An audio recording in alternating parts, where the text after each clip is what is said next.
کہ اللہ تعالیٰ نے مجھ پہ اس بات کا اظہار فرمایا ہے کہ حضرت ابو بکر، حضرت عمر فاروق اور حضرت عثمان وہ منافق اور مرتد نہیں تھے، بلکہ وہ نیک افراد تھے، وہ اہل ایمان تھے۔ اور فرمایا علم تو میں ربی، مجھے خدا کی طرف سے اس بات کا علم عطا کیا گیا ہے کہ سب سے پہلا خلیفہ وہ ابو بکر کا وجود تھا۔ اس خدا کی طرف سے ہونے والے الہی انکشاف کے نتیجے میں حضور شیعہ دوستوں کو مخاطب کر کے فرماتے ہیں کہ میں آپ کے سامنے ایک آخری طریقے فیصلہ پیش کرتا ہوں، اور وہ مباہلے کی دعوت ہے۔ فرمایا اگر شیعہ علماء،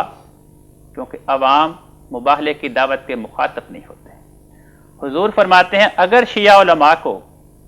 اپنے ان صحابہ اور خلافت کے بارے میں عقائد کی سچائی پہ یقین ہے تو میرے ساتھ مباہلہ کر لیں۔ فرمایا لیکن مباہلے کی شرط یہ ہوگی کہ مباہلہ کرنے والے شیعہ علماء سب سے پہلے میری اس کتاب سر الخلافہ کا عربی زبان میں فصیح و بلیغ جواب لکھیں۔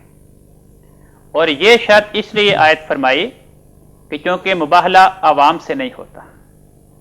مباہلے کے لیے ایسے افراد کا انتخاب کیا جاتا ہے شریعت کے احکامات کی روشنی میں جو قوم کے رہنما ہوں، قوم کے سردار ہوں، علم و فضل میں اپنی قوم میں وہ مرجع خلائق ہوں۔ تو فرمایا اس کا ثبوت اور اس کا امتحان کرنے کے لیے میں نے یہ طریق پیش کیا ہے کہ میری کتاب سر الخلافہ کا عربی زبان میں فصیح و بلیغ جواب لکھیں۔ تو جو صاحب جواب لکھیں وہ میرے ساتھ میدان مباہلہ میں حاضر ہوں، اور ہم ایک دوسرے پہ شریعت کے بیان کے مطابق خدا کی لعنت کی دعا کریں۔ اس سلسلے میں حضور فرماتے ہیں کہ اگر 1 سال تک مباہلہ کے میدان میں ہونے والی میری دعا کا نتیجہ ظاہر نہ ہو تو میں ہر سزا قبول کرنے کو تیار ہوں، اور 5000 روپیہ اس مباہلہ کرنے والے شیعہ عالم کو پیش کرنے کو تیار ہوں۔ تو یہ طریقے فیصلہ حضور نے شیعہ دوستوں کے سامنے ان اختلافات کے تصفیے کے لیے پیش فرمایا۔ اس کے بعد صدی گزرنے کو ہے، نہ تو حضور کی زندگی میں نہ حضور کی وفات کے بعد شیعہ علماء کی طرف سے اس کتاب کا فصیح و بلیغ عربی زبان میں جواب نہیں لکھا گیا، اور اس دعوت مباہلہ کے ذریعے تمام شیعہ علماء پر، پوری شیعی دنیا پر ایک حجت پوری ہو گئی۔ جزاکم اللہ حسن الجزا۔ کتنا ہی اچھا ہوتا ہے کہ اس وقت اگر مقابلے پہ آ جاتے تو فوراً یہ فیصلہ طے پا جاتا، گو کہ فیصلہ تو پھر بھی ہو گیا۔ اگر ان کے پاس صداقت تھی، حق تھا، سچائی پر قائم تھے، تو 1400 سال سے جو چلا ہوا مسئلہ ہے اس کا حال تو پھر بھی ہو گیا کہ ان کے پاس نہ سچائی تھی اور نہ یہ دلائل بات تھے۔ شیعہ دوستوں کے لیے بہت قابل توجہ ہے۔ عموماً محرم کی مجالس میں اور دوران سال ہونے والی دیگر تقریبات میں شیعہ عوام اپنے علماء سے، مجتہدین سے، ذاکرین سے مباہلہ کا واقعہ بار بار سنتے رہتے ہیں۔ ان کے دلوں کی گہرائی میں واقع مباہلہ کی حکمت اور اس کی افادیت کا اثر موجود ہے۔ تو وہی چیز جو ان کے دلوں میں پہلے سے موجود ہے، اسی چیز کو حضور نے ان کے سامنے پیش فرمایا کہ وہ سنبھالتے ہی ہر شیعہ اپنی وفات تک سال میں نہ جانے درجنوں مرتبہ مباہلہ واقعات سنتا ہے، اس کی عظمت، اس کی افادیت، اس کی اہمیت کے مضامین سنتا ہے، اس کے دل کی گہرائی میں مضامین موجود ہوتے ہیں۔ فرمایا اسی اصول کو یہاں آزما کے دیکھیں۔ جزاکم اللہ، بہت آپ کا شکریہ کہ آپ تشریف لائے اور اس اہم مسئلے پر لکھی جانے والی کتاب کے بارے میں ہمارے ناظرین کو آگاہ فرمایا۔ جزاکم اللہ احسن الجزا۔ تو ناظرین کرام، اس اہم کتاب سر الخلافہ کے بارے میں آپ نے گفتگو جو ہے وہ سماعت فرمائی۔ انشاءاللہ تعالی اگلے پروگرام میں حضرت مسیح موعود علیہ السلام کی ایک اور کتاب پر گفتگو ہم پیش کریں گے۔ تب تک کے لیے اجازت دیں۔ حافظ۔